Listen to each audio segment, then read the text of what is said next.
You are listening to WBHM Digital Broadcasting, the best in paranormal talk, only on Paranormal Experience Radio. Broadcasting live out of Birmingham, Alabama.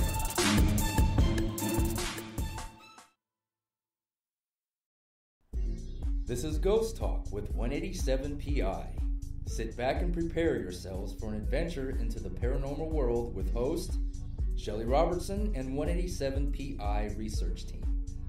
Ghost Talk is broadcasting live from Ohio's most haunted jail. Learn about their ongoing research at the jail and abroad, investigation techniques, and their personal encounters. Here is your host of Ghost Talk and 187 PI founder, SHelly Robertson.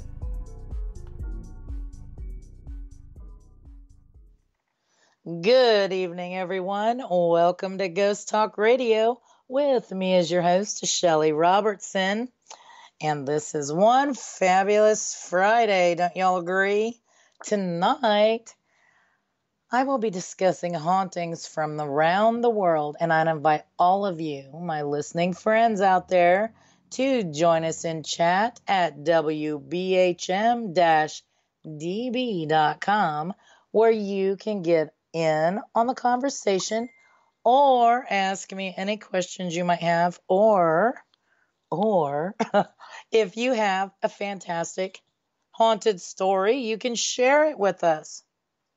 Now, as you all know, I am not only fascinated by haunting places and locations here in the United States, but I am also a fan of places all around the globe, and let me tell you, there are quite a few places on my bucket list that I do intend on visiting. So let me tell you, our first place we're going to talk about tonight is the Castle of Good Hope, and it's in Cape Town, South Africa. Now, you know, we don't hear a lot about South Africa as far as hauntings, but you have to figure, like anywhere else, I'm sure there's plenty of haunted places. Now, the places I'm going to go over with tonight, they are some of the most haunted places in the whole world. Now, of course, they're not all of them, but some of the most haunted places in the whole world. Now, this Castle of Good Hope, it's known locally as the Cape Town Castle. Now, it was built in the 17th century, okay? So it's really doggone old. In 1936, the castle was declared a historical monument. And now it's a provincial heritage site. Now, following restorations in the 1980s, it is considered the best preserved example of a Dutch East India Company. Okay, it was built by the Dutch East India Company between I believe it was 1666 and 1679. Here I'm thinking about the 60s when I was born. It's a little bit older than me. Now, the castle, I'll tell you guys, is the oldest existing colonial building in all of South Africa, the very oldest. Now, this fortress, it housed a church, bakery, various workshops, living quarters, other shops, and even cells, yes, jail cells, among other facilities within this castle. Now, during the Second Boer War, which was in 1899, and that lasted till about 1902. Part of this castle was used as a prison, and the former cells that was in this castle, they remain there to this day, and there are still inscriptions in some of the walls from some of the prisoners from that time period. So actually, I would be a little excited to read some of these inscriptions that these prisoners left behind, you know. The castle actually acted as a local headquarters for South African army in the Western Cape. All right. And today it houses the Castle Military Museum and ceremonial facilities for the traditional Cape regiments. The castle is also the home of the Cape Town Highlanders Regiment, which is it's a infantry unit. Okay. Now, of course, a castle of this size and age, it has seen many tragedies and is no stranger to hauntings. Blood-curdling screams, strange voices, and footsteps still terrify soldiers on guard during the late-night shifts at the castle, still to this day. The explanation, they are convinced of this. It lies in the bloody history of the castle and the restless spirits who were tortured there centuries ago. A lot of people were killed and tortured, starved. You can imagine. To this day, the soldiers who guard the castle would rather walk all the way around the outside of the building than pass through the haunted archways, especially in the wee early hours of the mornings.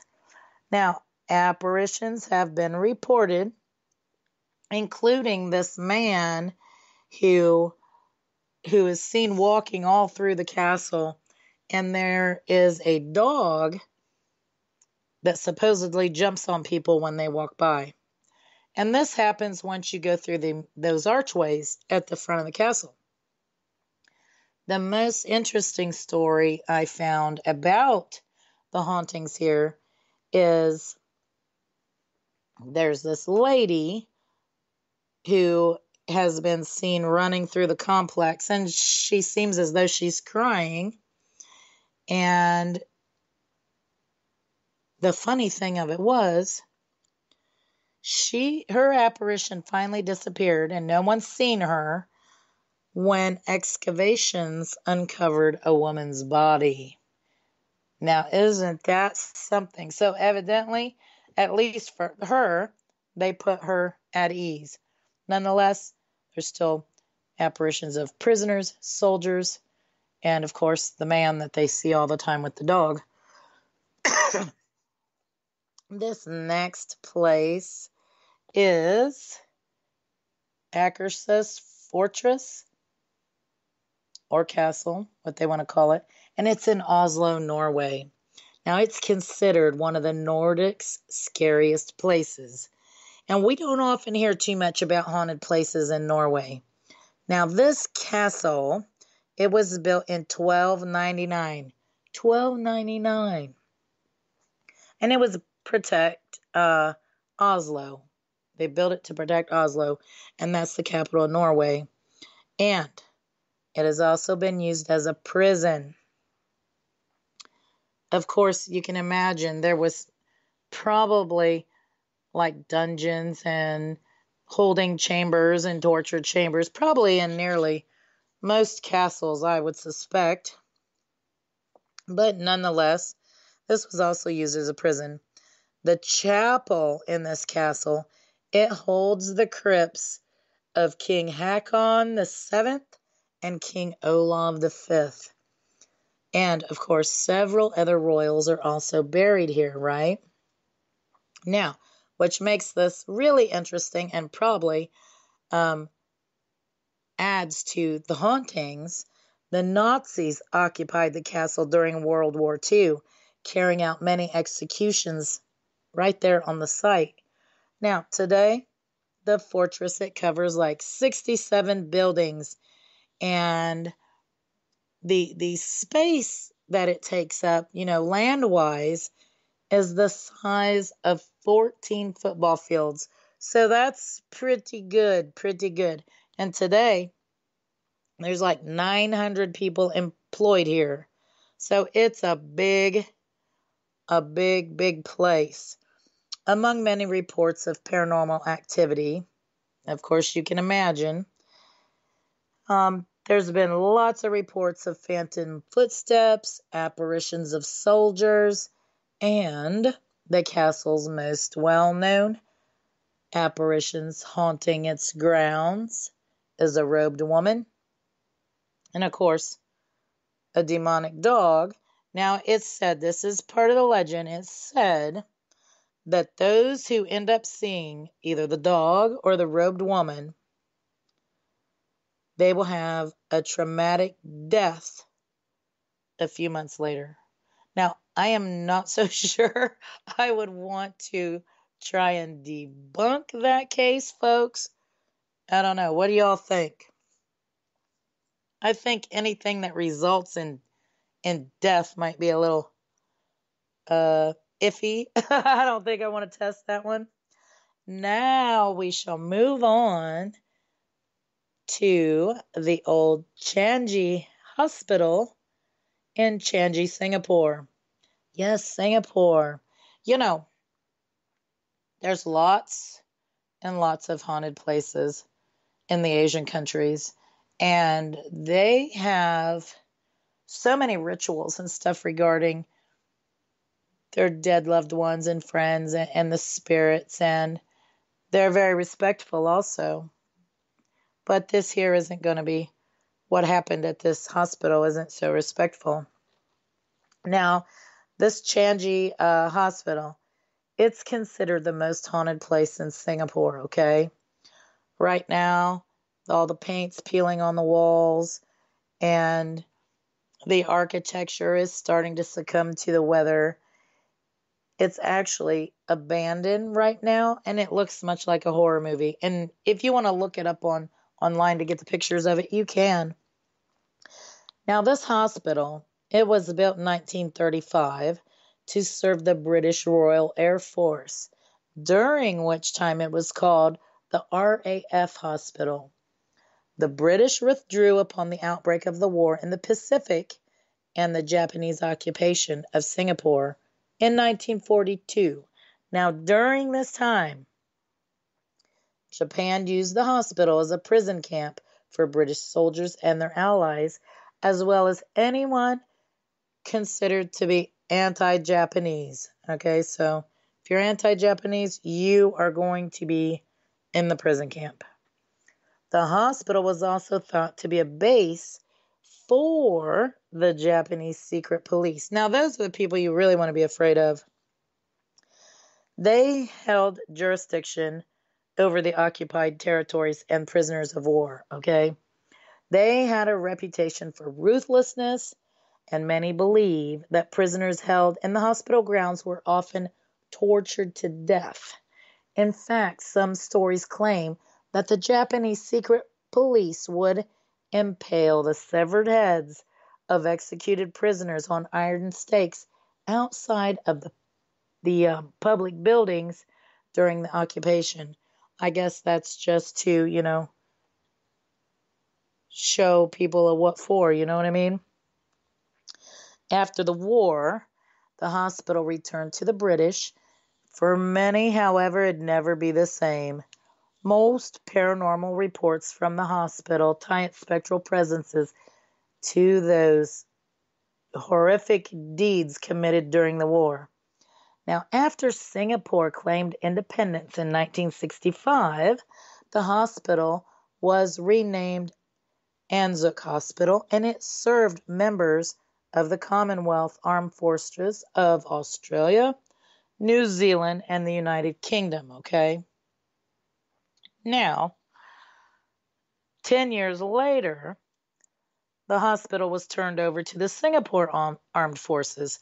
Now, finally, in 1997, the site was closed down entirely, and that's when it slipped into abandonment. Now, over the years, the old Changi Hospital, it has acquired some substantial reputation for hauntings and unusual happenings. Visitors to the grounds report hearing disembodied screaming, and they also report seeing strange shadow people both day and night. It doesn't matter what time of day. Some claim to have seen the bloody apparitions of soldiers walking the halls. while others have reported the presence of a young boy who simply just sits there and stares, doesn't move, doesn't do anything. So I would tend to think that he was probably a not an intelligent being. He would be, the timestamp deal. Now, there was a movie that was even filmed here, and it was called Haunted Changi, right? The cast and crew reported a variety of odd occurrences, including sudden loud noises, ghostly voices, sightings of a woman with a black aura around her, and even people were even touched. The crew also supposedly captured one of the hospital's shadow people on film, and they actually kept this shot in the final movie. Numerous paranormal investigators and people who try to debunk legends, they have reported entering the old Changi Hospital only to have, get this folks, you're not going to believe it as much as I didn't, only to have one of their members disappear, okay? That, I don't know. I think I would want to take my brother and go there, Toby, and we could go there and check it out, see if it works. What these missing individuals said when they returned is this. They each tell a similar story, okay? They said they have followed what appeared to be one of the members in their group, and they followed him away from the others, usually to a desolate part of the hospital.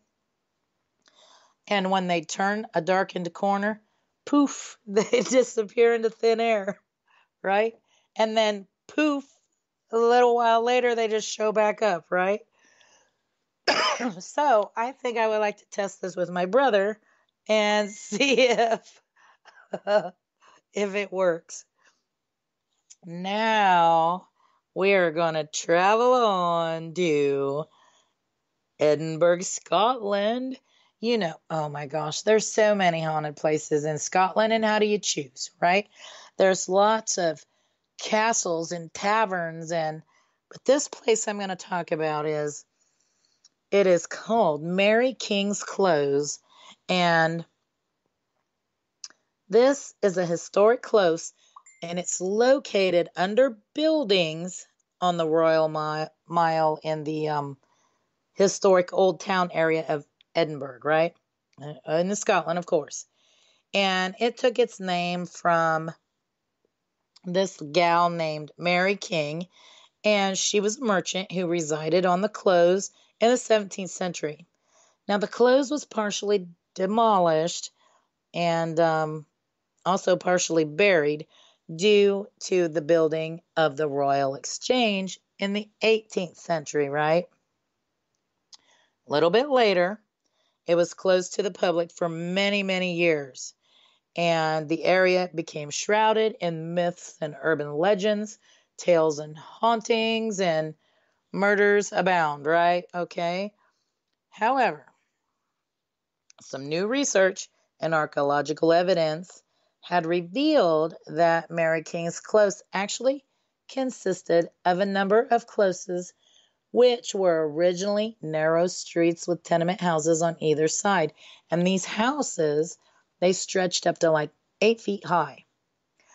Mary King's Close is now operated as a visitor attraction, and guests can take guided tours and learn about Edinburgh's hidden history, and have some paranormal activity with the ghosts there. Of course, as you can imagine, it has a reputation for hauntings too, dating back clear to the 17th century, with several paranormal investigations also taking place here. Apparently, many spirits of plague victims and past residents, they still remain in this area.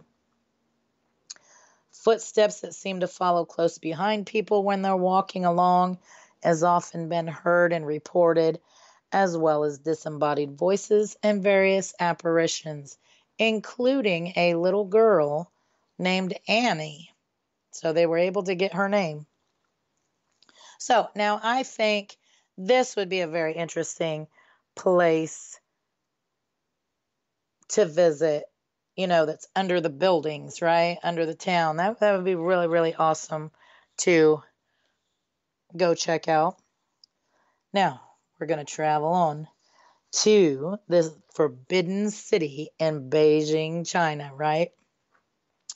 The Forbidden City it's a big palace complex in central Beijing, China, and it houses the Palace Museum, and it was the former Chinese imperial palace from the Ming Dynasty to the end of the Qing Dynasty. And the years that this was in operation like that was 1420 to 1912. So now this Forbidden City, that's what they call it.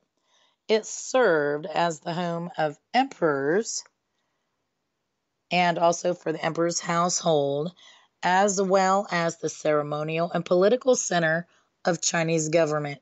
Okay, and this went on for like 500 years. Now, it was constructed in 1406, and it was finished in 1420. Now, the complex consists of 980 buildings, and it covers over 180 acres. I will tell you, the palace exemplifies traditional Chinese architecture, and actually it's influenced cultural and architectural developments in East Asia and elsewhere. Now, the Forbidden City, it was declared a World Heritage Site in 1987, and it's listed by the UN as the largest collection of preserved ancient wooden structure in the world. Can you believe that? In the world. And with that, folks, we will be right back with more Ghost Talk. After this short break, you're listening to Ghost Talk Radio on WBHM Digital Broadcasting.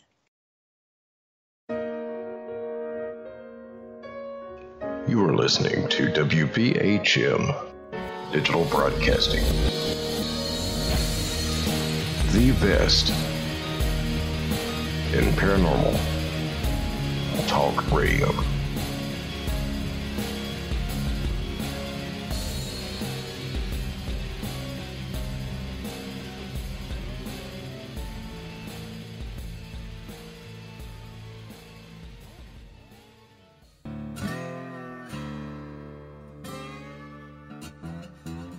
Oh, come on. I'm Southern, but...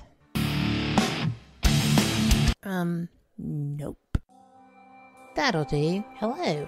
I am Kat Hobson, host of Paranormal Experience here on WBHM Digital Broadcasting out of Birmingham, Alabama. I enjoy having guests from all areas of the paranormal, from ghosts to ufology to cryptids and beyond. You'll find some of the best researchers in their fields bringing you some great information. Join me on Wednesday nights from 8 to 10 p. Eastern here on WBHM Digital Broadcasting. Son of a... Hey, son. Mother... Son? What are you doing? Hey, Mom. I'm getting ready to listen to Periscope Uncensored. By expanding your vocabulary. Well, it is uncensored. Son, the uncensored part of Periscope Uncensored is Jax and I getting down to brass tacks with all aspects of the paranormal. There's no fluff on our show. So, no off-color commentary? I didn't say that. Awesome! Son? I just hit my head. Oh boy. I'll go get you an ice pack. Catch Periscope Uncensored Thursday nights at 9 p.m. Eastern, only on WBHM Digital Broadcasting. Since 1948, Fate magazine has brought you reports of the strange and unknown, all of them true. Fate Radio is carrying on that tradition, bringing you the unusual, macabre, strange, and bizarre. Join host Kat Hobson Sunday nights from 8 to 10 p.m. Eastern on WBHM Digital Broadcasting.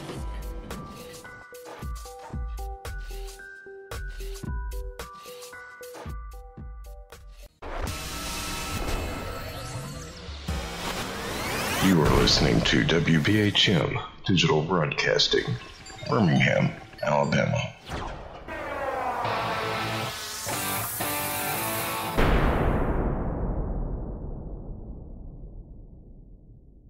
Thank you for listening to WBHM Digital Broadcasting out of Birmingham, Alabama. The time is 23 minutes after the hour. Back to Ghost Talk Radio. With me is your host, SHelly Robertson. If you just tuned in, I invite all of you to join me in chat at wbhm-db.com, where you can ask any questions you may have. If you missed the first part of the show, no worries, folks. You can listen to our show archive on Spreaker, Google Play, iTunes, and iHeartRadio, and I think there's a couple others too. So wherever you are, we're there too. Now, first, we were talking about the Forbidden City before the break, and right before the break, I had mentioned that it is the largest collection of preserved ancient wooden structures in the entire world. Now, I'm going to finish talking about this because, you could probably talk a whole, hour and a half just on this fascinating large place, right?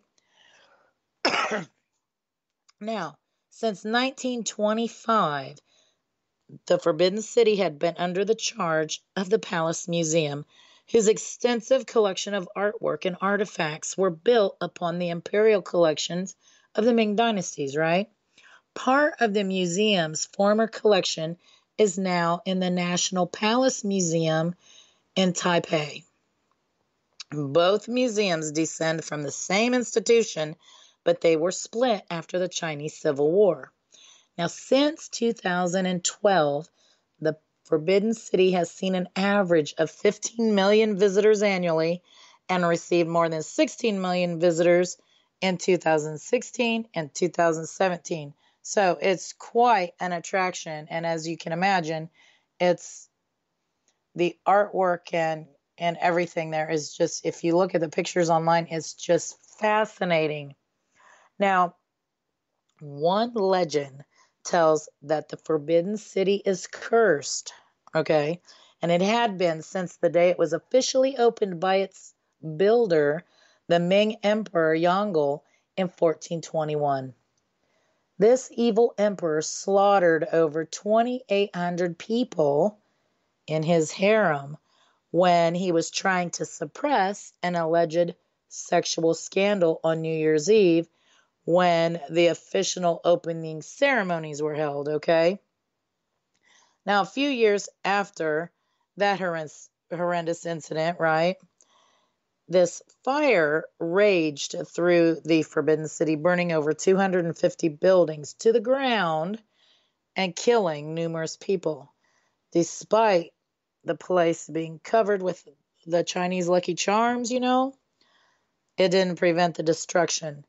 The Emperor Yongle, he sank into this deep depression, and he was thinking that this was a punishment for his actions, and then he died in 1424.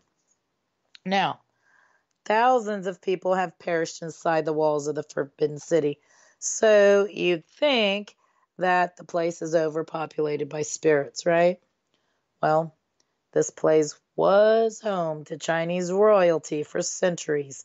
The impressive, it really is impressive, imperial complex was also the site of a long string of murders over the years, from calculated assassins to crimes of even passion, all right? Many, many, many apparitions have been cited by tourists, staffs, and guards, and the claims, they range from seeing like former victims, soldiers, and people are even reported seeing the ghosts that look like royalty. So that is pretty amazing. And that is definitely, I think, would be a fascinating place to just I mean, even if you didn't get the chance to ghost hunt, you know, to do an investigation, just a fascinating place to see. Next, we're going to travel on to the Musham Castle in Salzburg, Austria. Now, we hardly ever go to Austria, folks. The Moonsham Castle, it's a medieval castle near Unterberg in the Lungar region of Salzburg, Austria. Now, this spur castle is situated at a height of 3,540 feet. Come on, now that is a heck of a tall castle, right? Over 3,000 feet tall. Now, this castle was first documented on a deed that was dated 1191, right? And it was seized by the Prince Archbishops of Salzburg in about 1285. In 1520, it became an administrative seat of the Lungar region, and it was besieged during the German Peasants' War of 1524 to 25. So, Germans got a hold of it, like everything, I guess. Now, this Moonsham Castle is one of the most haunted castles of the world, and it's popularly known as the Witch's Castle. It served as the administrative center during the Zauberjackal witch trials, and those were between 1675 and 1690. Now, these trials, they led to the execution of 139 people, and most of the people that were executed, accused of being witches, were male. Is that surprising? Among those executed, right? 39 of them were children between the ages of 10 and 14 years old, and 53 of them were young adults between ages of 15 and 21. So they were killing off all the young males, basically. These people who were accused of being witches, they were tortured and burned. Some of them burned alive. Others were burned after being hanged or decapitated. And some of them were burned, you know, like in a fire, after having their hands cut off. I don't know the purpose of cutting the hands off, but quite bizarre. Now, the Moonsham Castle in Austria has a history also with werewolves, folks. Believe it or not, the werewolves got to come from somewhere, right? In the 1800s, many deer and cattle, they were found dead around the castle, and suspected people were rounded up and taken to the castle along with some of the residents of the castle, and they were tortured and killed for being werewolves. All right. Now, this castle, it was a site of countless executions and those condemned of witchcraft throughout the Middle Ages. And as a result, many of these victims have come to haunt the castle in spirit form with apparitions. Here I'm getting my own self tongue-tied, right? Ranging people who've seen them, they say some of them look sad, some of them look angry, and some people who reported seeing apparitions here even say some of them are headless, so they don't have their heads. Many people report hearing voices and screams, as well as a particular spirit that tends to hound visitors in an attempt to make them leave. Now, the current owner of this castle even reports hauntings. And of course, the castle is privately owned, and it is open to the public 7 days a week. And you can even get an overnight stay there if you dare. I think it would be fascinating to check out.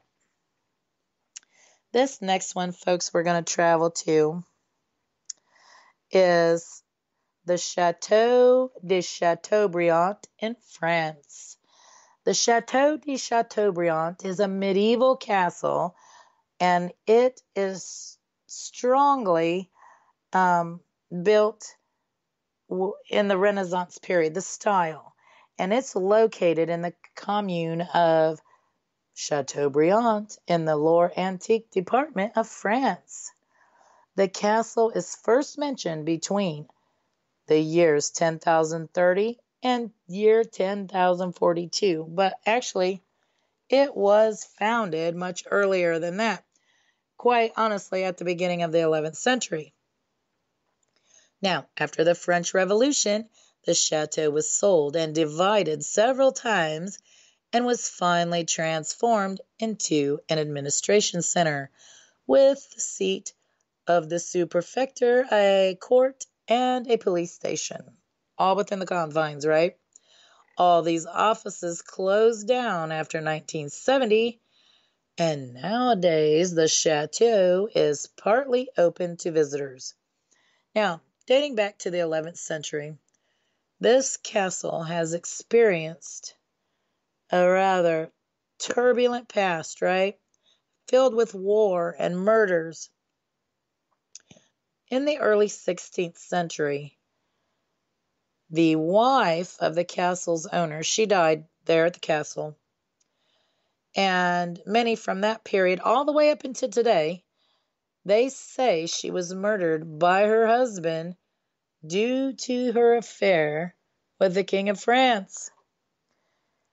It is said that every October 16th, the anniversary of her death, a blood stain appears in her room, and her ghost is often seen wandering the castle with a ghostly procession of guards and monks.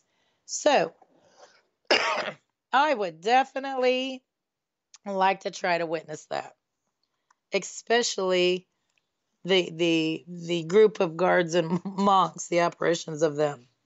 But there's been lots of reports of it. Now, let's travel on to the Airedale Mental Hospital in Victoria, Australia. We're going to go down under now, folks. The Airedale Mental Hospital was obviously an Australian psychiatric hospital located in Ararat, and that's a rural city in southwest Victoria, Australia. Now, it was originally known as the Ararat Lunatic Asylum. Construction began in 1864, and the guardhouses are actually listed as being built in 1866. Now, through the list of patients, prior to the guard houses being built, they were housing patients 2 years prior to that. Now, it was closed as an insane asylum in 1998. In 2001, it became a campus of Melbourne Polytechnic. Now, this asylum was built as a town within a town with its own market gardens, orchards, vineyards, and even livestock were kept on the grounds. And at its height, it had over 500 staff, right? The original wings built in the 1860s to the modern forensic unit, which was built in 1991, total makeup of this dwelling was 63 buildings, right? And the forensic unit was put in just 2 years before the facility closed. Now, despite being closed as an insane asylum, the facility, it continued to house female prisoners during the building renovations right up until the current management took over in 2001. So you see here, once lived Australia's most terrifying and criminally crazy people right there in that castle, in that insane asylum. It actually looks like a castle. Throughout the years, the asylum was used for treating mentally unstable people, obviously, and approximately 13,000 people died in there. And just think about this. It remained in operation for 130 years, which when you break that down, that's about 100 deaths that took place a year. Now, at the present time, the asylum is used for ghost tours, reports of visitors suddenly passing out, feeling nauseous and pain while walking through specific rooms. There's other sections that people walk in that there's foul odors and they hear banging sounds on the walls, maybe as if maybe some mental patients are trying to break out of their rooms or something. Anyways, all of this is really common occurrences there. People have reported hauntings of nurses in white uniforms, moaning, crying, and hearing footsteps.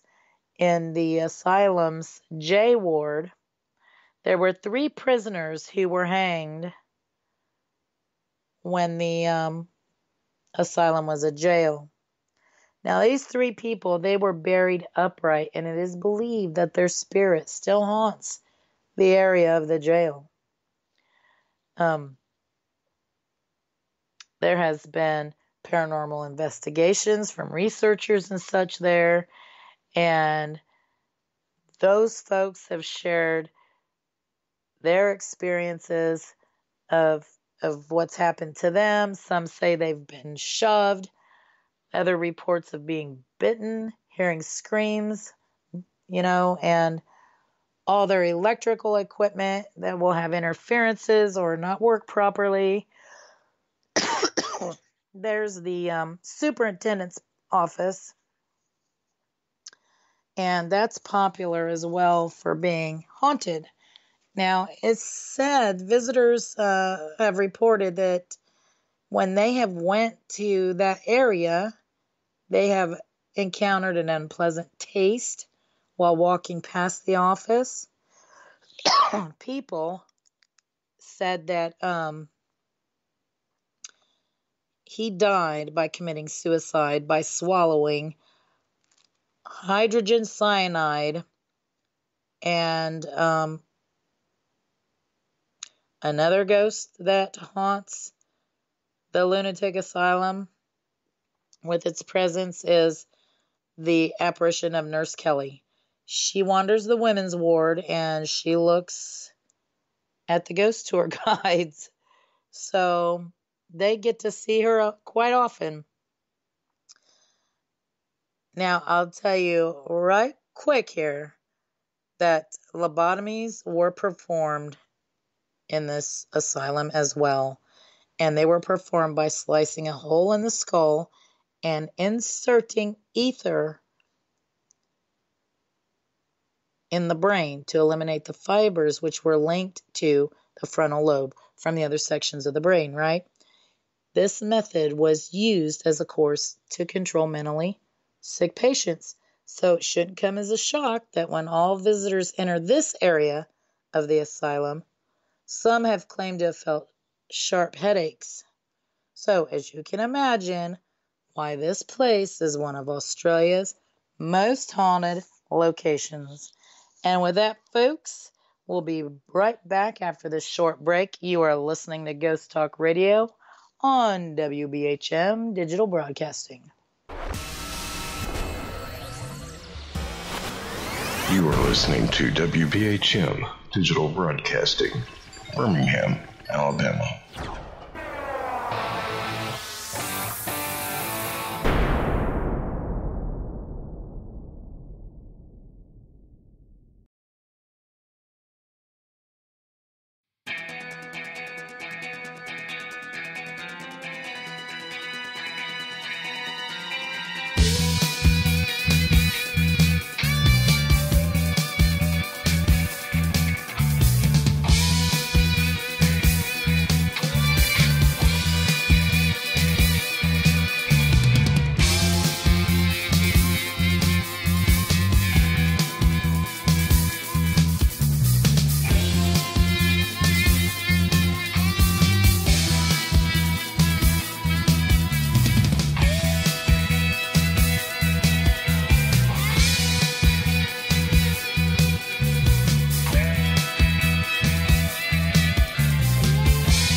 Thank you for listening to WBHM Digital Broadcasting out of Birmingham, Alabama. The time is 45 minutes after the hour. Welcome back to Ghost Talk Radio with me as your host, SHelly Robertson. If you just tuned in, I invite you all to join me in chat at WBHM-DB.com, where you can get in on the conversations and chat and ask any questions you might have. If you missed the first part of the show, no worries, friends. You can catch the archive on Spreaker, Google Play, iTunes, and iHeartRadio at your leisure. So, we're going to travel on to, we've been talking about all these, the most haunted locations in the world. We're going to travel on to the Rose Hall, and that's in Montego Bay, Jamaica. Now, this is the Caribbean's most haunted place. Rose Hall is a Jamaican Georgian-style mansion in Montego Bay, right? It's got a panoramic view of the coast, and it had fallen into ruins by the 1960s, but then it was restored, of course, and it currently hosts a tour and a museum that showcase Rose Hall's slave history and the legend of the White Witch of Rose Hall. Now, it's regarded as being visually impressive, and it's the most famous in all of Jamaica, okay? Locals to the area, they refer to the structure as the Great House. Now, this Rose Hall, it sits on 6,000 acres of land, and this plantation had a long history of legend and tales, mystery, intrigue, and, of course, spirits. The history of the structure is what makes it so popular today. In addition to this, many legends that surround the structure has attached stories to be told regarding the plantation. Several books have been written, and some of them even in Gothic tone, which have even brought more awareness to the hall. There's one book that mentions the plantation, and it has been widely successful, and this book is called The Witch of Rose Hall, of course. Now, this haunted house in Montego Bay, it was completed in the year of 1780, and in the earliest days of the history of the home, the owners had approximately 2,000 slaves working in and around the immense building and the vast acreage of the property. Now, this fella named John Palmer, he was the individual that completed the mansion. Eventually, his grandnephew by the name of John Rose Palmer, he took over the establishment with his wife, Annie Palmer. And this is where the story gets interesting, right? Annie Palmer, she was said to be completely insane, and she was a murderer. Once her husband passed away, it is said that she inherited the structure, right? She remarried several times in her lifetime. However, legend states that she has murdered all of her husbands in that plantation house. Despite her obvious distorted and inappropriate mental state, her memory lingers on in several ways, right?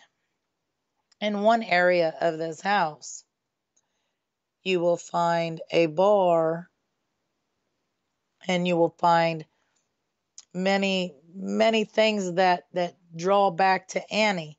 In that little town there's a local pub, and it's even named after Annie, called Annie's Pub, and they sell witch's brew in her memory, right? So it's like they're praising her efforts, but I will tell you, Annie was referred to as the White Witch of Rose Hall, and when she arrived at home, at that house. She was an 18-year-old woman. And from the age of 10, when she was 10, she was raised by a nanny of Haitian descent that wanted to serve as her guardian once her parents passed away from typhoid fever. Annie was very close to her nanny, and she adored everything about her. Now, rumors emerged that the woman practiced in the occult, and she was said to have been a voodoo priestess. Now, it's believed that the nanny took a lot of time in educating Annie's in the ways of the voodoo world. By the time Annie became an adult, she was well versed in the ways of the occult, and she practiced it regularly. John Rose Palmer, Annie's husband, he loved her so much.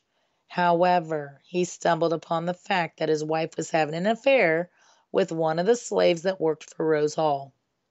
Once this occurred, as you can imagine, he was very, very angry, and he found a whip, and he beat her with it.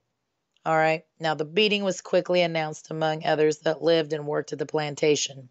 That evening, a tragedy occurred that is said to have been a result of Annie. John Rose Palmer, he passed away. Several people believe that she may have poisoned his food or drink. Then there are some that also believe he died as a result of her voodoo spells or her circle of voodoo protection. Now, immediately after the death of her husband, Annie went after the slave that she was having the affair with. She had the man gagged and beat until he died. Not too long afterwards, she began having other affairs with several other slaves that worked on the plantation. It was noted that she often had the slaves killed, and especially the ones that she had intimate relations with. Now, when the people who worked for Annie discussed her, they referred to her as the voodoo woman. And in the year of 1831, Annie was discovered dead. It was determined that she'd been strangled. Now, while the servants worked to destroy all her belongings, it is believed that her spirit actually embedded to the home. Several hauntings and various types of unexplained activity have occurred throughout history, including reports of many apparitions, voices, and strange noises throughout the property. And that is even today, and that is quite amazing. Now let's come back to the United States, shall we? To our own backyard. And let's go to the Sally House in Atchison, Kansas. It's been called not only the most haunted house in Kansas, but quite possibly maybe in the entire country. Now, it was built in the mid-1800s in the growing community of Atchison, and the home has seen its fair share of owners through the years, including the family of a 6-year-old girl named Sally, who died in the home during a botched appendicitis surgery, okay?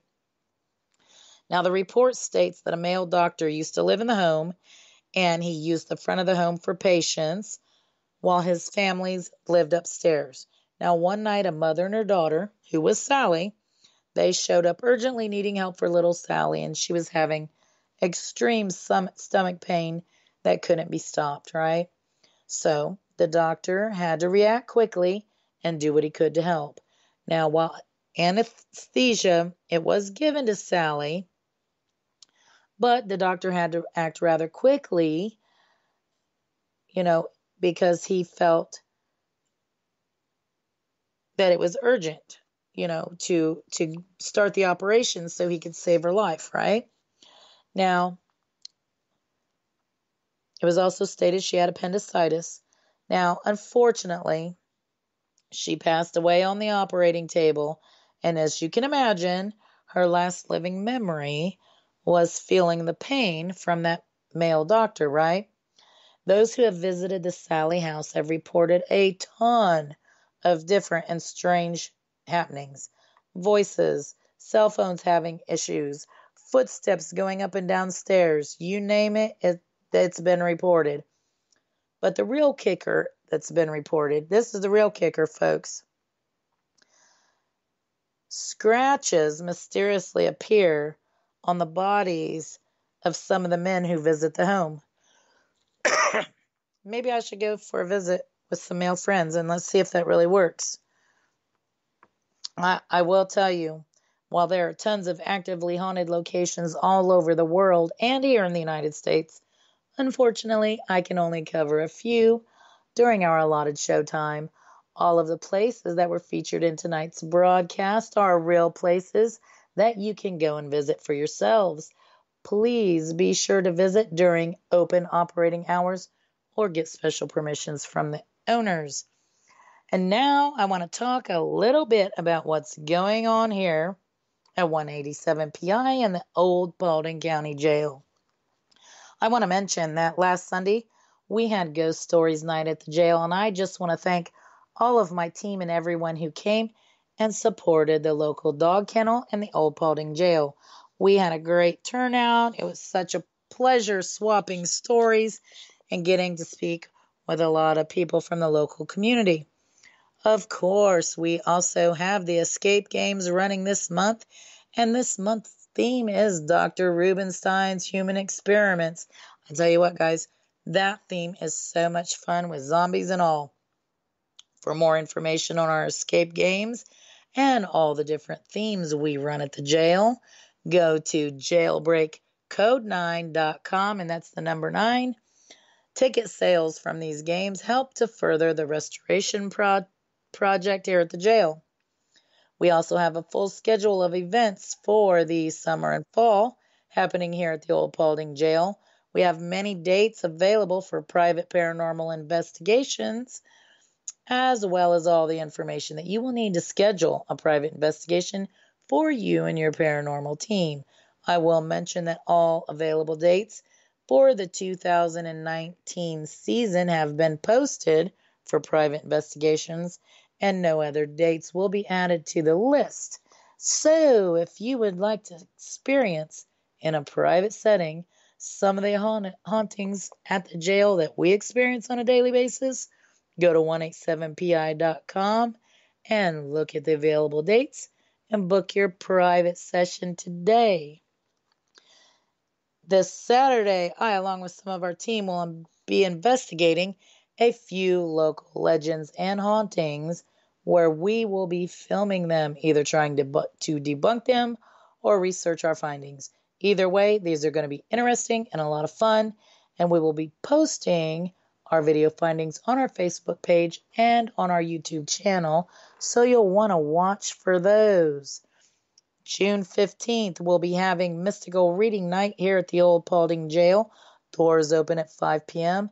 If you have any areas of concern in your life, you will want to consult one of our certified readers for some insights. Crystal ball, tarot, and palm readings will be offered on this night. For more info, go to 187pi.com or look us up on Facebook and get registered.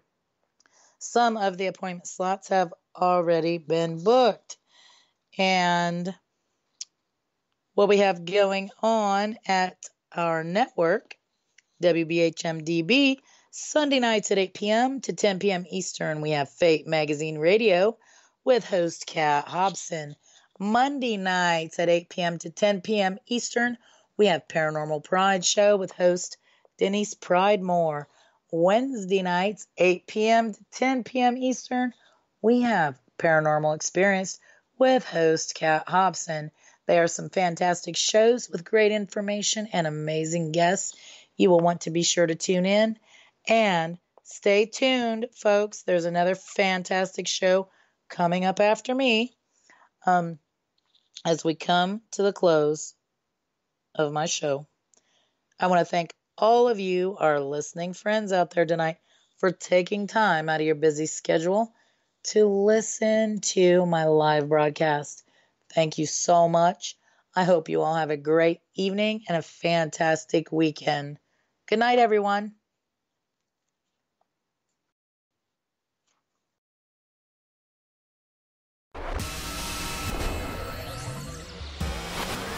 You are listening to WBHM Digital Broadcasting, Birmingham, Alabama.